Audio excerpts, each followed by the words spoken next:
Noriu, kad žinotum, jog tavo aplinkybės yra laikinos, kad ir kokios jos būtų sunkios ir beviltiškos. Tu gali išlipti iš savo gyvenimo duobės. Su Dievo pagalba tu gali nugalėti bet kokias aplinkybės, pakilti į aukščiausią kalną ir ant jo viršūnės sutikti savo nuostabų saulėtekį. Tu gali susidoroti su bet kokia nelaime ir išeiti iš mūšio kaip nugalėtojas. Tu gali pakeisti savo gyvenimą. Tu gali įgyvendinti savo svajonę. Aš žinau iš patirties, kad viskas yra įmanoma.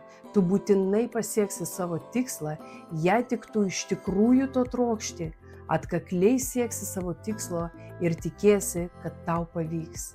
Atmink, kad mūsų gyvenimo kokybė lemia ne tai, kas mums nutinka, ar tai, ką mums padaro žmonės, o mūsų sprendimai, kaip mes elgsimės toliau. Visada žinok, kad tai, kokia istorija bus įrašyta tavo gyvenimo knygoje, priklauso ne nuo kitų žmonių ar aplinkybių, o nuo tavęs.